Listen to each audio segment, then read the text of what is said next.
Shaampiyoonaa qaxxaamuraa addunyaa 45ffaa biyya Serbiyaa Beelgireeditti sanbata darbee dargaggoota umurii 20 gadii fi geessotaan fageenya kiiloomeetira 6 hanga 10 dhiiraaf dubaraan dorgomeera.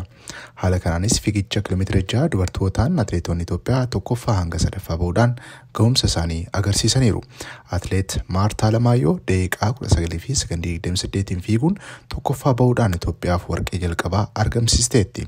Atileet Asaayechaa Ichoo fi atileet Roobedidhaa walduraa duubaan lamaffaa fi sadaffaa bahuun meetii fi naasaa Itoophiyaaf argamsiisaniiru. Dorgommii dhiirota umurii 20 gadii kiiloomeetira 8 atileet Mazgabuu Simee sadarkaa lamaffaa bahuun Itoophiyaaf medaaliyaa meetii argamsiiseera.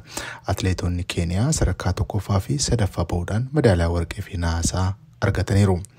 Dorgommii miksir riilee yookiin ulee walitti kennuu kiiloomeetira 8 makaa 4 si'a lamaan Itoophiyaan medaaliyaa meetii argatteetti. Tarreessaa Tolasaa, Adahaana Kaasaay, Daadhii Dubee fi Birrii Abarraatu atileetota fageenya kanaan hirmaatedha. Dorgommicha Keeniyaan warqee, Great Britain fi Ireland kaabammoo naasaa argatani. Dorgommii ulee walitti kennu kanarratti ga'umsi atileet Birrii Abarraa iddoo olaanaa kan kennamuufidha. Atileetiin ganna 23 kun yeroo ulee fudhattu kopheen miila tokko irraa ba'e.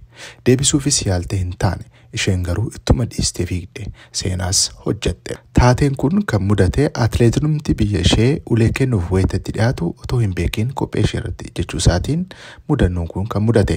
Haa ta'u malee kophee deebiftee hidhachuu fi yaaltus ta'uu dinnaan kophee miila tokkoon fiiguun lamaffaa baatee addunyaanis ciminaa fi kutannoo ishee arge.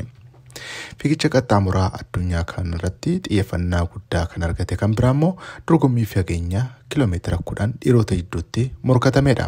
Atileetiin Itoophiyaa Barihuu Aragaawii dorgommii kanarratti dandeettii fi kutannoo addaa agarsiiseen Itoophiyaaf medaaliyaa meetii argateera. Atileetonni ciccimoo riikoordii addunyaa kan qaban Jooshuwaa fi Yaakob Kiblimoo kanarratti hirmaatan yoo ta'u eenyu akka mootus wallaalchisaa ture. Haa ta'u malee atileetiin lammii Yuugaandaa Kiblimoo medaaliyaa warqee biyya isaaf argamsiisuu danda'eera. Abbaan riikardii meetira 5,000 fi 10,000 Jooshuwaan sadarkaa arfaffaa ta'uudhaan xumure. Fageenyuma kiiloomeetira 10 dubartootaan dorgomeen immoo atileetonni Keeniyaa sadarkaa tokkoffaa hanga 5ffaa qabachuun xumuraniiru. Shaampiyoonaa bara darbee kan taate atileet Beetiriis Chibeet baranas injifannoo gonfatteetti. Itoophiyaan dorgommii guyyaa tokkoof ture kanarratti atileetota 28 hirmaachisuun warqee 2, tokko atileet Maartaadhaan, tokko immoo hojii gareetiin akkasumas meetii 6 fi naasa 2 walumaa gala medaaliyaa 10 sadarkaa lammaffaadhaan xumurte. Keeniyaan warqee 6, meetii 2 fi naasa 3 argachuudhaan shaampiyoonii baranaa taateetti. Yuugaandaan immoo warqee 1, meetii 1 fi naasa 3 walii galaan medaaliyaa 5 sadarkaa sadaffaadhaan golabde.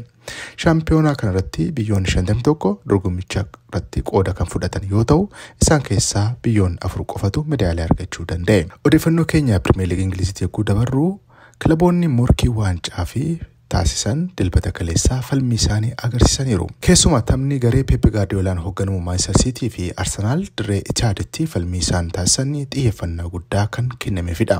Haala kanaanis gareen lamaan kunneen walqixa goolii malee 0-0 xumuruuf dirqamaniiru. Gareen Miikaayil Arteetaan hoogganamu Arsenaal taphatisaa irratti hundaa'uudhaan taphateen taphattoonni Manchester City yaalii goolii taasisuuf hin carroomne.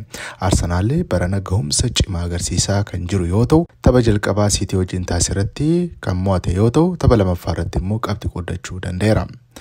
Kilaboonni kunneen qabxii qoodachuu isaaniitiin kilabni Liverpool carraa ligicha dursuu Arsenaal irraa fudhateera. Tapha kaleessaa Brighton wajjin kilabni Liverpool taphateen goolii 2-1 injifachuu danda'eera. Kun immoo qabxii 2 ligicha akka dursuus carraa kenneeraafi. Haaluma kanaan Liverpool qabxii 67 tokkoffaa, Arsenaal qabxii 65 sadarkaa lamaffaa yogguu qabatu, Manchester City immoo qabxii 64 sadarkaa sadaffaa irra taa'eera. Gabaasa sagalee Ameerikaatiif qindaa'eef Eebbisaa Naggasaa, Stockholm, Sweden.